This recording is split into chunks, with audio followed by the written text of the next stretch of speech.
Alright, so today we're doing a Patreon request, and this was requested by Excalibur324. Now, Excalibur324 wanted to see Ogres are the best Warhammer race to live as, and this is done by PancreasNoWork. PancreasNoWork has put out some great stuff that I've really enjoyed in the past, and I think this is going to be no different. I am familiar with the Ogres. Um, I don't know exactly how much I don't know about them. But the ogres seemed. No, there's just a lot of no when it comes to the ogres. In any case, let's jump into this. Let's have some fun. Here we go.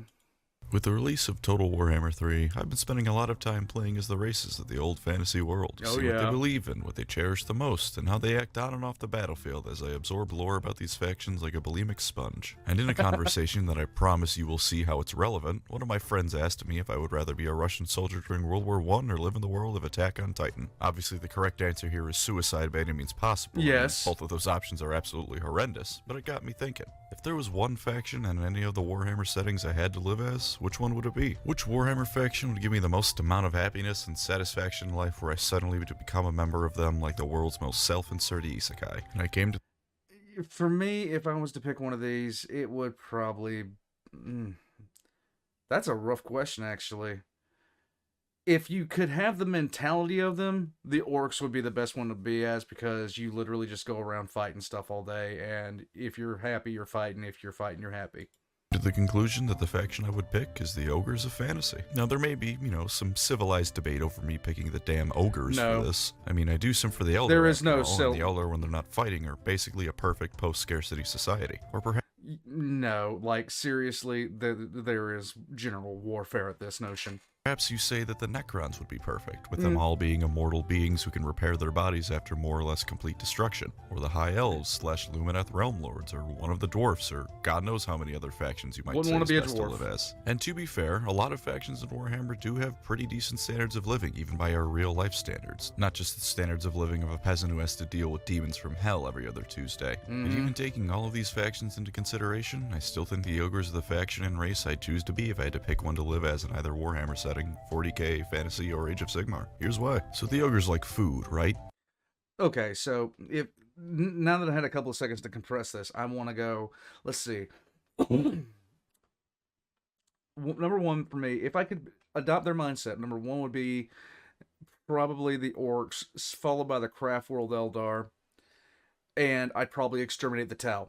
That's literally their whole shtick as a race. They do nothing more than eat mountains upon mountains of food. On top of that, they're incredibly strong, stupid, brutish semi-nomads living in the mountains of Morn, located in scenic middle of nowhere in the Warhammer world, surrounded by incredibly hostile wildlife. They spend all their time eating, killing things to eat, and making mercenary companies out of themselves so they can afford to buy more things to eat. Why on God's green earth would I say a race of gluttonous morons like the Ogres are the best race to be if you had to live in any of the settings? First, let's discuss strength. Do you know what's stronger than an ogre in terms of beings that the ogres will regularly make contact with? Nothing. Absolutely nothing. From Khorne to the people of Bretonnia to Cathay to even most demons of chaos, nothing is stronger than an ogre. You might say that the average ogre isn't nearly as strong as a bloodthirster or one of the dragons the high elves can wield or any other number of elite units in the Warhammer settings, and you'd be right. But the thing is, how often are the ogres encountering those? How often does the ogre mercenary unit employed by the orcs wake up and find out that Scarbrand is wandered in the camp? Not very often. Usually an ogre... Yeah. Like... 99.9% of the things they meet, they're going to be able to beat the living crap out of. So there you go. Sorry, guys. I'm getting over being sick, and it's not good.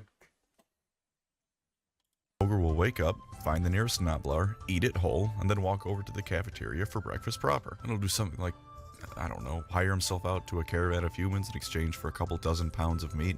Or just eat the caravan, because it's easier to do that. Either works for the ogres. The point is that in terms of the average day-to-day life of one of these fat bastards, an ogre isn't going to be outmatched by anyone short of the bigger ogres in his tribe. So there's basically no chance of experiencing things like the Empire does and waking up to find that chaos has torched your entire province and there's nothing you can do about it. And this guy is absolutely horrifying, both in the game, like in the actual Warhammer game, on the tabletop, like in Warhammer 1 he was horrifying. In Warhammer 2, if you had the connection, if you could do that, equally as horrifying.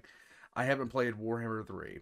Imperial citizen will weep and desperately try to figure out what to do with themselves, assuming that survival is even possible for them. An ogre will just vor the chaos invaders and go back to whatever he was doing 5 minutes beforehand. As long as you aren't an ogre unlucky enough to find yourself in the same postcode as Gotrek and Felix, you're pretty much unchallenged in day-to-day life. And in terms of political power, well, it's solid enough. Sure, you'll never see an ogre arguing for the kingdom's trading rights with Ulthuan, but who gives a damn? Not the ogres. In terms of political power, they have absolutely everything they need. Most people the ogres come into contact with can be bullied into giving them pretty much whatever they want. Some governor in Araby can be pretty easily convinced to give an ogre tribe all the gold it needs when the other option is being devoured alive. Sure, there's no ogre emissary in Altdorf, but who gives a shit? There's no point in the ogres doing anything like that, because it takes more brain power than they have to turn that kind of influence into burger meat. Which nonetheless brings me to my next point. They're neighbors. Now, even with their immense power and girth, if they were next door to the strongest factions in the Warhammer world, like Chaos or the Empire or one of the Elves, they still probably wouldn't be worth choosing to be the Warhammer race to live as. But those factions aren't their neighbors. Their neighbors are dwarfs who never leave their goddamn holes unless continent-wide destruction or greater is about to occur, the Skaven, who are basically free food as far as an ogre is concerned, Pretty and much. Cathay, who send caravans of money and or food to the ogres through the mountains of Morn. Not intended for the ogres, sure, but that's where it ends up. Their non-civilized neighbors include Yetis, also known as food, Mournfangs, also known as cavalry and or food, and Stonehorns, really big cavalry and or really big food. No one around them is a threat to their civilization or way of life. In fact, because they're often hired as mercenaries, their neighbors encourage their gluttonous ways of life. So as an ogre, not only would you never be conquered, you just end up being encouraged to help your neighbors with their issues in return for even more food. Your way of life is literally never in danger. Speaking of neighbors, if you're an ogre, you have an entire group of beings dedicated to making your life easier.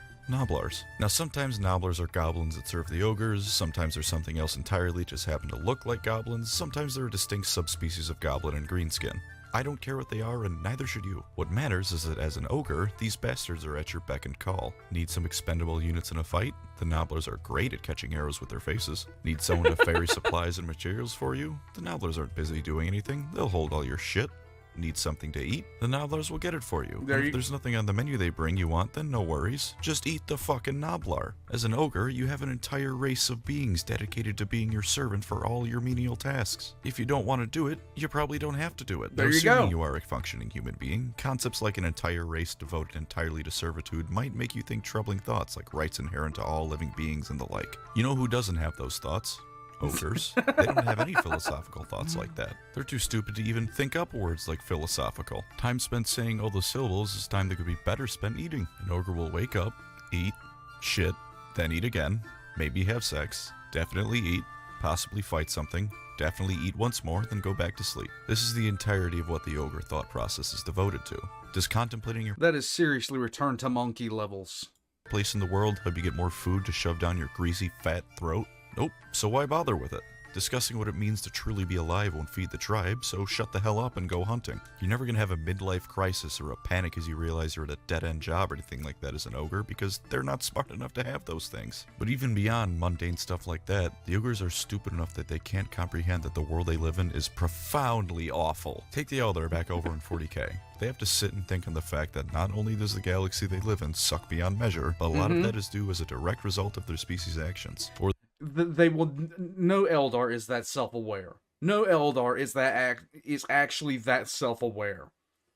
Like, they will blame everybody but themselves for what they have done. the Space Marines in their grim, miserable quest to fight back the undefeatable swarms of Chaos, the Tyranids, Necrons, and more. They sure as shit aren't happy people. Or maybe the Dwarven Kingdoms to go back to fantasy, watching as their realms slowly fade away in an unending swarm of green football morons. All of these races can understand history, loss, and the overwhelming odds facing them at every moment of the day. But the ogres? They're too dumb to realize what they face. They see an unending horde of Norskins and think me and the tribe will be eaten well tonight. They hear humans complaining about how chaos is once again raised and ruined their lands, and they just don't understand the problem. The only thing an ogre will be sad about is if he didn't get enough food that day because he isn't smart enough to factor anything else in. If you were an ogre, 99% of the time you'd be too stupid to be anything but content at the very least. And yet, ogres aren't completely done. They aren't like the other hunger-obsessed faction, the Tyranids, and they certainly aren't like orcs or Khornates, where your brain is so neglected and underused you may as well remove it, like an appendix or my pancreas. Ogres are smart enough to have a religion about things beyond beating the shit out of the guy next to you. Sure, it's a religion all about eating, which is like one step up, but it's still enough to provide them with spiritual contentment. You know, I didn't realize that ogres were this... To be as ugly and nasty and disgusting as they are, they're remarkably straightforward. And I mean remarkably straightforward. That's actually impressively straightforward. An ogre eats and he feels closer to the maw. He murders something to eat later and he feels close to the maw. Ogres are intelligent enough to want to make pilgrimages to the great maw they worship, so clearly there's some kind of brains at work here. Even beyond that, ogres are on incredibly rare occasions able to mimic cultures of the races they often become mercenaries for. Sometimes, if an ogre spends enough of his time around dwarfs, he might decide that it is time for him to become a slayer and find glorious death in battle, eating everything he kills until that finally happens. Now, dwarfs are a proud people, not very fond of others looking down on them. In a metaphorical sense, they don't really have a choice in the matter in a literal sense. But even they find it fucking hilarious when an ogre decides that it's time to honor Grimnir with suicide by monster, and the ogre is able to find meaning in his life from this. In other cultures, they might find satisfaction in the finest elven wines or learning the latest gossip about the Elector Counts. And those other That would be absolutely disturbing to have a whole bunch of elves standing around, then this ogre walks in and starts drinking wine next to them and trying to fit in. That would be so disturbing, but yet at the same time, so comical. Like, oh my god, that would be... I would pay to see this happen to Eldrad Uthway. Other cultures aren't going to tell them no or look down on them, because I don't know about you, but I'm not going to be the one to explain to the 10-foot-tall, 8-foot-wide murder machine how stupid he looks trying to read a Shakespeare play. Are you going to be that guy? Do you know what all of this ultimately means? They're at the perfect spot between smart and stupid. They're smart enough to find meaning in life from all sorts of things, but they're dumb enough to not care or even understand that their world is the shithole to end all shitholes. Ogres are the best race possible to be if you had to choose one Warhammer race, from whatever setting. And now I have my final point. Food. Ogres love food. It's the most important thing about their culture, race, and whatever else about them you can think of. Food and their stomachs are so goddamn important to them that on an ogre, the only body part you usually see armored is their gut. What about food is so great it's worth mentioning as a positive for being an ogre? Imagine this life. You're so simple that you wake up and your only major concern is grabbing a nice, hot meal. There are no mortgage payments or phone/car bills, no politics or celebrity garbage to deal with. You just wake up and find the nearest snack, which may... I cannot deal with celebrity garbage. I just can't.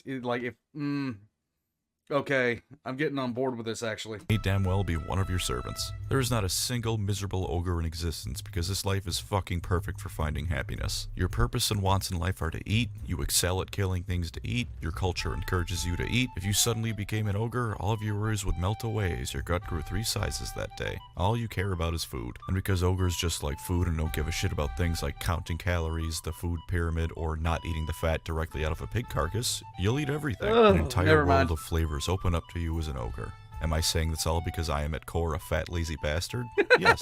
Yes, I am. But there's more to it than that. There's the beauty and simplicity of the ogre life calling to me. And the ogres don't take it to the level that chaos followers do. There's not this guy, just no. No ogre followers of the Great Maw in the same way that there are followers of Korn, Slanesh, or the other gods. When a cultist follows a chaos god, that's it. Whatever their god wants now, that's all they can look forward to. But ogres can do other things. An ogre can worship his god by eating and decide that he wants to arm wrestle every dwarf in the village as part of his self-identity on the side. An ogre can eat a medieval village's worth of people during the day, and at night he can become an artist. It might be art painted using nothing but ogre shit, but it's still art. Whatever you want to do as an ogre, you can do it, as long Strangely enough, it would probably be better than anything I've seen recently called modern art. long as you remember to eat twice your body weight in food that day. You have all the freedom you could possibly want, as long as you remember to supersize that order of fries. So go, dear viewers, go forth with the knowledge that if you had to pick a single race to live as in one of the Warhammer settings, it would be the Ogres. Thank you for watching, you fat, beautiful bastards, and take care out there. You know what? I love it. I love it. PancreasNoWork has put together some great videos. Like, one of the best ones I saw was about the Forerunners and how they would literally just steamroll the 40k universe as it exists. And he was right. He was exactly right. The thing about it is, I love the way he actually puts together his argument for this. He breaks it down so well. I actually have to agree with him. They would be the best now. Like, they would be the best, because as an orc, you have to worry about... I don't know. I still have to go to the orcs. Because as the orcs, you just don't have to care.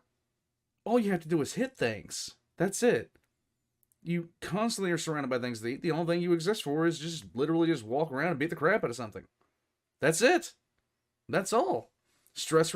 Are you stressed? Kick a snotling. You're fine.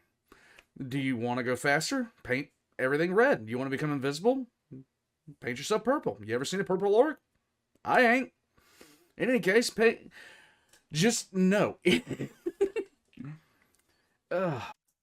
Also, they have the best songs in the world. Move over, sea shanties. It's time for tavern bands belching out the most shockingly obese lyrics ever. That was so not right. That was so not right. In any case, all of PancreasNoWork's links are going to be in the description down below, as well as my own, including my Patreon and a Discord for you to come in and throw rocks at me. I'll catch you guys later.